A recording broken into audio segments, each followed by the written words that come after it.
ഇല്ല. മാമൂലും കൊണ്ട് ഇടങ്ങാറായി നടക്കുകയാണ്. മാമൂലുകളെ കൊണ്ട് ഇടങ്ങാറാവുന്ന കാലാണ്. എന്തൊക്കെ മാമൂല അവിടെ എന്തൊക്കെ എനിക്കറിയില്ല. നിങ്ങളുടെ നാട്ടിൽ എന്തൊക്കെയല്ല എന്നൊക്കെ പലയിടത്തും പലതുണ്ട്. കുട്ടിക്ക് പ്രായപൂർത്തിയായാലുണ്ട് ചില സെലിബ്രേഷൻ. പെൺകുട്ടിക്ക് പ്രായപൂർത്തിയായത് മിണ്ടാതിരിക്കണം എന്ന് ആരെ അറിയിക്കാൻ പാടില്ല.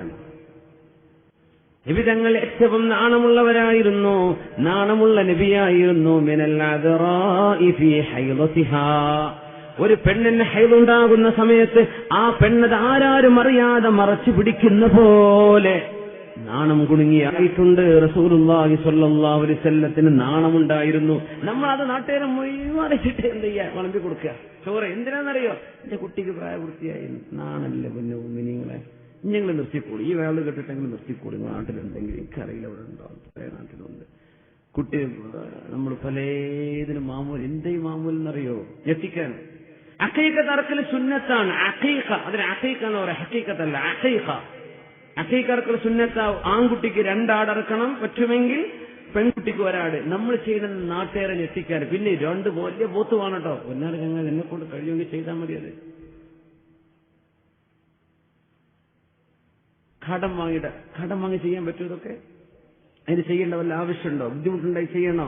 സുന്നത്തല്ലേ? ഇപ്പൊ നമുക്ക് സുന്നത്തല്ല പ്രശ്നം, നാട്ടുകാരെ ഞെട്ടിക്കല പ്രശ്നം. ഇപ്പൊ നാട്ടുകാരും ഞെട്ടാൻ പോകില്ല.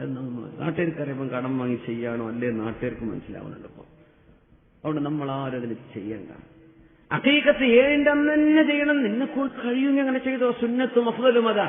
7ന്റെ അന്ന് പറ്റൂല. 2-4 മാസം കഴിഞ്ഞ് ചെയ്തു നോക്കി, എന്തോ ഒരു കുഴപ്പമില്ല. എന്റെ മോൾക്ക് ഇപ്പൊ 10 മാസമായി. ചെറിയ മോൾക്ക് മിഞ്ഞാന്നാണ് അഖീഖത്ത്. എന്താ അത്ര സൗകര്യപ്പെട്ടത്? അൽഹംദുലില്ലാ. എന്താ ചെയ്യാൻ പറ്റും? എന്തിനാ മനുഷ്യന്മാർ ഞെട്ടിക്കേണ്ട കാര്യം? ആരും ഞെട്ടാൻ പോകുന്നില്ല. എന്തിനാണ് ഞെട്ടിക്കുന്നത്? ഒരാൾ ഞെട്ടാതെ ഞെട്ടിച്ചിട്ട് എന്താ കാര്യം? വല്ല കാര്യമുണ്ടോ? ഇല്ല. മാമൂലത്തിന് വേണ്ടി ചെയ്യല്ലേ, കൂലി കിട്ടാൻ വേണ്ടി ചെയ്തോളൂ. നാട്ടുകാരെ പേടിപ്പിക്കാൻ വേണ്ടി ചെയ്യണ്ടേ? നാട്ടുകാരെ ആരെ കണ്ണും തള്ളൂല. നിന്റെ കണ്ണെന്നെ തള്ളൂ. കടം വാങ്ങി കുടുങ്ങിയിട്ട് മനുഷ്യന്മാരെ കണ്ണൊന്നും തള്ളൂല. സാധിക്കുന്ന ആളുകൾ അവർക്ക് കഴിയുമെങ്കിൽ ചെയ്യാൻ പറഞ്ഞ സംഗതി അഖീഖത്ത്. അതിങ്ങോട്ട് ഇടങ്ങാറാക്കിയ മനുഷ്യന്മാരെ. നിങ്ങൾ എന്തിനാ ഈ ഫർണിച്ചറൊക്കെ വാങ്ങിക്കൊടുക്കുന്നത്?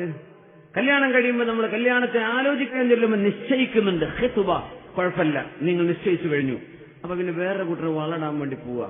നിങ്ങൾ ഇട്ട വള പിന്നെ ഊരാൻ പാടില്ല കേട്ടോ. കൊടുത്ത സ്വതക്ക തിരിച്ചു വാങ്ങുന്നത് ഛർദിച്ചത് വായിലേക്ക് തിരിച്ചെടുക്കുന്ന പോലെയാണ്. മുട്ടായിപ്പൊടി കൊടുത്താൽ മുട്ടായിപ്പൊടി പോയിക്കോട്ടെ, ആ വളം ഇങ്ങോട്ട് ഊരി വാങ്ങട്ടോ. നമ്മൾ കല്യാണം മുടങ്ങല്ലേ. ഇത് ചെയ്യാൻ പാടില്ലാണ്. നിങ്ങൾക്ക് അങ്ങനെ ഉറപ്പുണ്ടെങ്കിലും ഇതെനിക്ക് വേണ്ടാന്ന് പറഞ്ഞ് സ്വതക്കയായിട്ട് കൊടുത്തു വെക്കൂ. നമ്മൾ എന്താ ഈ ആചാരം ചെയ്യുന്നത്? ആ കല്യാണം മുടങ്ങി കൊടുത്തതൊക്കെ തിരിച്ചിട്ടും വേണം. പിന്നെ എന്തിനാ ഈ കൊടുക്കണത്? ആരുടെ കൂലിട്ടാണ്? അള്ളതിന് കൂലി വരുമോ? ഇല്ല.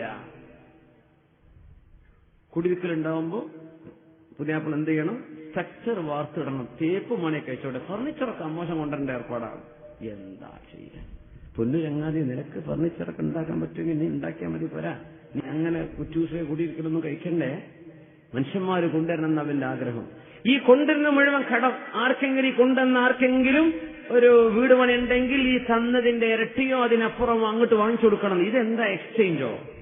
ഇങ്ങോട്ട് കൊടുക്കുക, അങ്ങോട്ട് പകരം കൊടുക്കുക. ഇത് നിർബന്ധമാക്കി വെച്ചിരിക്കുകയാണ്.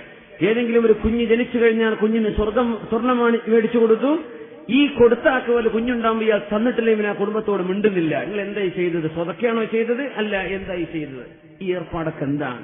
അള്ളാന്റെ നിന്ന് കൂലി കിട്ടാനെന്നല്ല ഇപ്പൊ മനുഷ്യന്മാര് ചെയ്യുന്നത്. അതുകൊണ്ട് മുഅ്മിനെ കായങ്ങോട്ട് പോയി കിട്ടും, അത്രേ ഉണ്ടാവുള്ളൂ. ഒക്കെ നമ്മളുണ്ടാക്കുന്ന ഏർപ്പാടുകളാണ്. കൊടുക്കുന്നത് അള്ളാന്റെ വജഹിന് വേണ്ടി കൊടുത്തോളൂ. ഇങ്ങോട്ട് തിരിച്ചു കിട്ടിയാലും ഇല്ലെങ്കിലും ഇത് നിങ്ങൾക്കാണ്. അതാണ് സ്വതക്ക. അതിനെ കൂലി കിട്ടുള്ളൂ. ഹബീബായ സ്വല്ലല്ലാഹു അലൈഹി വസല്ലം തങ്ങൾ എത്ര സിമ്പിളായിട്ടാണ് നമ്മളെ പഠിപ്പിക്കുന്നത്. അള്ളാഹുവിന്റെ ഹബീബ് പറഞ്ഞു, അലിയേ, അള്ളാഹുവേ, ഇത് അലിയാണ്. ഹാദാ അലിയു അഹബ്ബുൻ നാസി ഇലയ്യ ഫഅഹിബ്ബഹു. അള്ളാഹുവേ, ഇതെനിക്ക് ഏറ്റവും ഇഷ്ടപ്പെട്ട ആളാണ്. ഇയാളെ നീ ഇഷ്ടപ്പെടണം അല്ലാഹ്. മരുവനെ കുറിച്ച് മോളെ, അല്ലാഹുമ്മ ഹാദിഹി ഫാത്തിമതു അഹബ്ബുൻ നാസി ഇലയ്യ ഫഅഹിബ്ബഹാ. അള്ളാഹുവേ, ഇതെനിക്ക് ഏറ്റവും ഇഷ്ടപ്പെട്ടവളാണ്. എന്റെ മോൾ ഫാത്തിമയാണ്. അവളെ നീ ഇഷ്ടപ്പെടണം അല്ലാഹ്. ഫസ്റ്റിലേക്കാണ് നടക്കുന്നത് കേട്ടോ. എന്ന് പറഞ്ഞു, അലിയെ, നിങ്ങളുടെ കൈ ഇങ്ങ് തരിൻ. ആ കൈ ഫാത്തിമയുടെ തലയിൽ വെക്കിൻ. എന്നിട്ട് ചൊല്ലിക്കോളൂ ഞാൻ പറഞ്ഞു തരുന്നത്. അലി റളിയല്ലാഹു അൻഹു ഫാത്തിമയുടെ തലയിൽ കൈവച്ചു. അമ്മോഷനോട് ഇരിക്കുന്നുണ്ട്. തലയിൽ കൈവച്ചുകൊണ്ട് ചൊല്ലിക്കോളൂ അലിയെ, അല്ലാഹുമ്മ ഇന്നി അസ്അലുക ഖൈറഹാ വ ഖൈറ മാ ഹിയ ലഹ്. അല്ലാഹുവേ, ഫാത്തിമയിൽ എന്തെല്ലാം ഖൈറുണ്ടോ, അവൾ കാരണം എന്തെല്ലാം ഖൈറുണ്ടാകുമോ അതൊക്കെ നീ ഞങ്ങൾക്ക് തരയണമേ.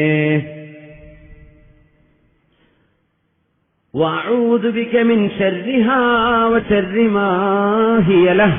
അല്ലാഹുവേ, ഈ ഫാത്തിമയിൽ എന്തെല്ലാം ഷർറുണ്ടോ, അവൾ കാരണം എന്തെല്ലാം ഷർറുണ്ടാകുമോ അതിൽ നിന്നെല്ലാം കാവൽ തരണേ അല്ലാഹ്. കഴിഞ്ഞു. പിന്നെന്താ നബി പറഞ്ഞെന്നറിയോ? യാ അലി യാ ഫാത്തിമ ഖൂമാ സവിയ്യ. രണ്ടാളും ഒരുമിച്ച് എഴുന്നേൽക്കിൻ. ഫസല്ലിയാ റകഅതൈനി. 2 റകഅത്ത് നിങ്ങൾ സുന്നത്ത് നിസ്കരിക്കാൻ രണ്ടുപേരും ഒരുമിച്ച്, എന്നിട്ട് നിങ്ങൾ ഉറങ്ങിക്കോളൂ എന്ന് ആദ്യ രാത്രിയിൽ മാതൃക കാണിച്ചു റസൂലുള്ളാഹി സ്വല്ലല്ലാഹു അലൈഹി വസല്ലം. 21ാം നൂറ്റാണ്ടുകാരൻ ഹബീബിന്റെ ഈ മാതൃക പോലെ.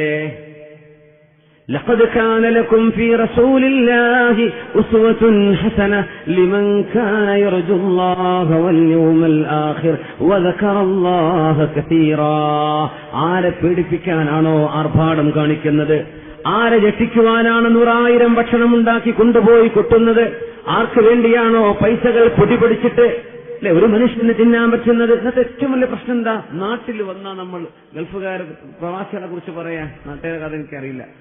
ഈ പൊങ്ങച്ചം കാണിക്കാൻ വേണ്ടി, ആർഭാടം കാണിക്കാൻ വേണ്ടി മനുഷ്യന്മാർക്ക് ആരോഗ്യപരമായി തിന്നാൻ പറ്റുന്ന ഭക്ഷണം കൊടുത്താൽ പോരായിരുന്നോ? എന്തിനാണ് ഈ ധൂർത്ത് കാണിച്ചത്? അള്ളാഹുവിന്റെ മുമ്പിൽ മറുപടി പറയേണ്ടി വരും.